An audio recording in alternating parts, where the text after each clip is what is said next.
বাঁশি শিক্ষার দ্বিতীয় ক্লাসে সকলকে স্বাগতম।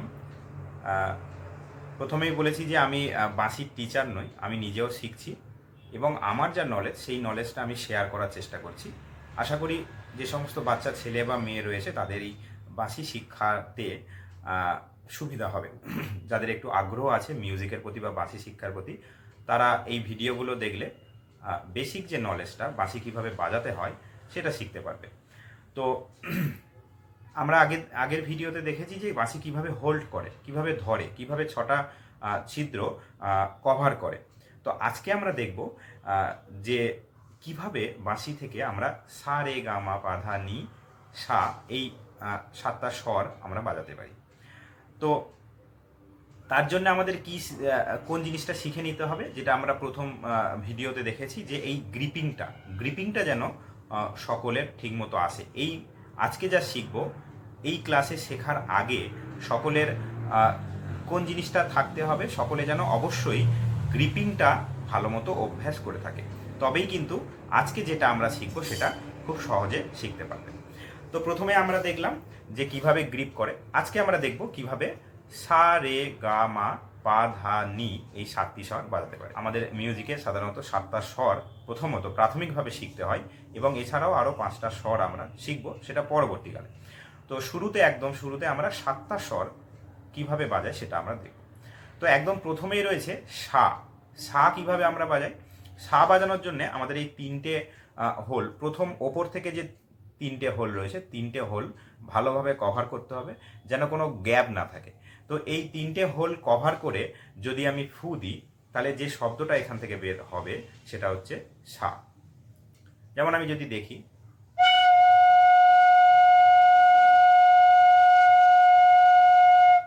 তাহলে এটা হচ্ছে সা।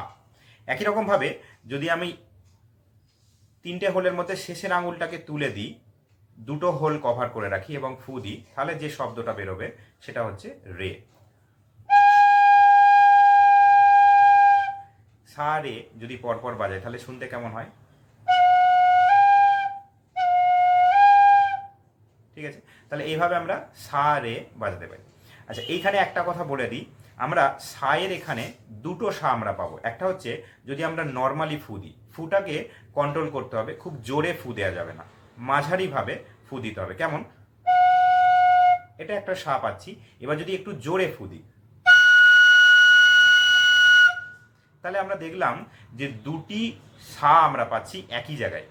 একটা হচ্ছে একটু কম তীক্ষ্ণ আর একটা একটু বেশি তীক্ষ্ণ। তাহলে যেটা কম তীক্ষ্ণ, যার তীব্রতা একটু কম, সেটাকে আমরা বলছি মধ্যবর্তী সা, এবং যেটা তীক্ষ্ণতা একটু বেশি সেটাকে আমরা বলছি উপরের সা। এটা খেয়াল রাখতে হবে। তাহলে আমরা এখান থেকে 2টো সা বাজালাম, একটা হচ্ছে মধ্যবর্তী আর একটা হচ্ছে উপরের সা। বলি তার সপ্তকের সাও বলে থাকি। তাহলে রের ক্ষেত্রে এবার আমরা দেখব মাঝারি যে ফুটা আমরা দিলাম সেই ফুটা এবার আমরা দিতে থাকবো। তাহলে প্রথমে হলো সা, তারপরে হলো রে। যদি আমরা একসাথে বাজাই তাহলে কেমন শুনতে হয়? ঠিক আছে, আমরা কিন্তু জোরে ফু দিচ্ছি না, আমরা আস্তে হালকাভাবে ফু দিচ্ছি। এবার আমরা একটা আঙুল তুলে নিলে রে, যদি আমরা 2টো আঙুল তুলে নিই এবং একটা আঙুল দিয়ে যদি কভার করে রাখি তাহলে যে শব্দটা বেরোবে সেটা হচ্ছে গা। ঠিক আছে, এবার যদি এই আঙুলটা যদি আমরা 3 ভাগের 1 ভাগ খুলে রাখি, মানে 3 ভাগের 1 ভাগ, এই যে 3 ভাগের 1 ভাগ খুলে রাখি এবং ফু দিই, তাহলে যে শব্দটা বেরোবে সেটা হচ্ছে মা। তাহলে যদি এবার সা রে গা মা একসাথে বাজাই শুনতে কেমন হয় একবার দেখা যাক।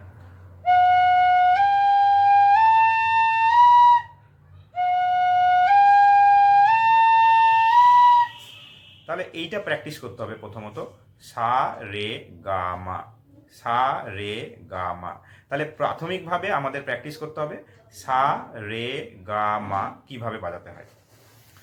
তো একই রকমভাবে আমরা সা রে গা মা যেমন বাজাচ্ছি, আমরা উপর থেকে নিচের দিকে আসতে পারি। মা গা রে সা কিভাবে আসবো? তখন এই মা থেকে শুরু করতে হবে। মা মানে কি? এই ছিদ্রটা 3 ভাগের 1 ভাগ খুলে রাখতে হবে, 2 ভাগ বন্ধ করে রাখতে হবে। তারপরে পুরো কভার করলে কি হবে গা, তারপর হবে রে, তারপরে হবে সা। তাহলে সা রে গা মা এবং মা গা রে সা।